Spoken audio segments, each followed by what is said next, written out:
बीडच्या मस्साजोगमधील सरपंच संतोष देशमुख प्रकरणाला जवळजवळ 1.25 महिना लोटलेला आहे, तरी अजून सुद्धा या प्रकरणामध्ये तपास होत आहे, धक्कादायक खुलासे होत आहेत, रोज नवीन गोष्टी समोर येत आहेत। एक आरोपी सोडला तर जवळजवळ सगळेच आरोपी पोलिसांच्या ताब्यामध्ये आहेत आणि या सगळ्या प्रकरणामध्ये आता संतोष देशमुखांना न्याय मिळावा, व्यवस्थित या सगळ्या प्रकरणाचा तपास व्हावा म्हणून ज्येष्ठ सरकारी वकील उज्ज्वल निकम यांची नियुक्ती या प्रकरणामध्ये व्हावी अशी मागणी जोर धरत आहे।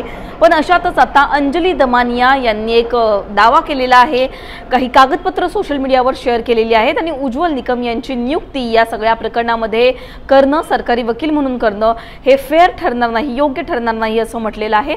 अंजली दमानिया यांनी नेमके काय आरोप केलेले आहेत, त्यांनी काय म्हटलेलं आहे हेच आपण थोडक्यात या व्हिडिओच्या माध्यमातून जाणून घेणार आहोत। नमस्कार, मी पूजा, तुम्ही पाहताय मुंबईत। सगळ्यात पहिल्यांदा आपण पाहणार आहोत की अंजली दमानिया यांनी ट्विट करत काय म्हटलेलं आहे। त्यांनी असं म्हटलेलं आहे की डीसीसी बँकच्या घोटाळ्यात धनंजय मुंडे यांची जगमित्र स्पिनिंग मिलच्या बेलसाठी त्यांचे वकील ॲडव्होकेट अनिकेत निकम हे होते, जे उज्ज्वल निकम यांचे सुपुत्र आहेत।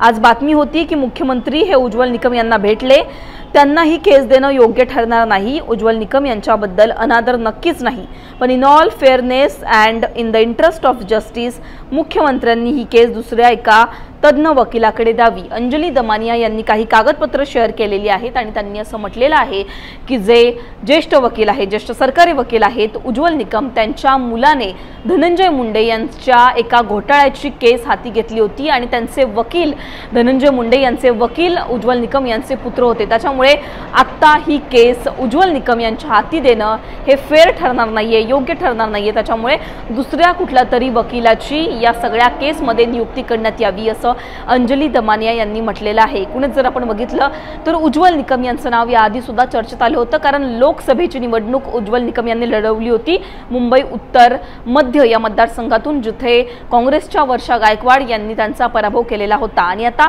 उज्ज्वल निकम यांचं नाव पुन्हा एकदा या सगळ्या प्रकरणामुळे चर्चेत आलेलं आहे। त्यांची सरकारी वकील म्हणून या सगळ्या प्रकरणामध्ये नियुक्ती व्हावी अशी मागणी फक्त संतोष देशमुख यांचं कुटुंबीयच करत नाहीये, तर भाजप आमदार सुरेश धस सुद्धा करत आहे आणि मोठ्या प्रमाणावर ही मागणी जोर धरत आहे।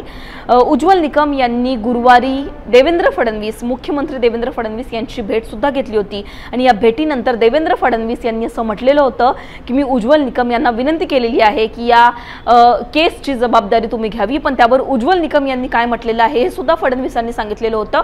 उज्ज्वल निकम यांनी तेव्हा फडणवीसांना असं म्हटलं की राजकीय रंग यानंतर सगळ्या प्रकरणाला देतात लोक आणि ते कुठेतरी मला आवडत नाही। त्याच्यामुळे फडणवीस यांनी असं म्हटलेलं आहे की उज्ज्वल निकम यांनी हे प्रकरण हाती घेतल्यानंतर या प्रकरणाला कुठेतरी राजकीय रंग दिला जाईल अशी भीती कुठेतरी उज्ज्वल निकम यांना सुद्धा वाटत आहे। त्याच्यामुळे आता एकूणच या सगळ्या आरोप प्रत्यारोपानंतर उज्ज्वल निकम ही केस हाती घेणार का हा सगळ्यात मोठा प्रश्न आहे, कारण एकूणच ही मागणी आता सध्या जोर धरत आहे की उज्ज्वल निकम यांनी या सगळ्या हे संतोष देशमुखांचं प्रकरण आहे या प्रकरणाची केस लढावी, सरकारी वकील म्हणून उज्ज्वल निकम यांची या सगळ्या प्रकरणामध्ये नियुक्ती व्हावी।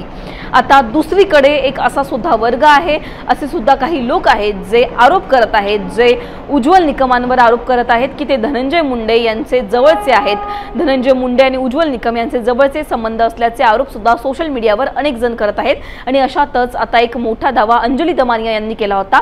या संदर्भात कागदपत्र सुद्धा त्यांनी शेअर केलेली होती। आता पुढे आपल्याला पाहायचं आहे की उज्ज्वल निकम यांची नियुक्ती या सगळ्या प्रकरणामध्ये होते का? तुम्हाला काय वाटतं? उज्ज्वल निकम यांची संतोष देशमुख हत्या प्रकरणाच्या या सगळ्या प्रकरणामध्ये सरकारी वकील म्हणून नियुक्ती व्हावी का? तुमचं या सगळ्यांवर काय मत आहे हे आम्हाला कमेंट सेक्शनमध्ये नक्की कळवा। मुंबई तकला तुम्ही जर सबस्क्राईब केलं नसेल तर सबस्क्राईब करायला विसरू नका। धन्यवाद।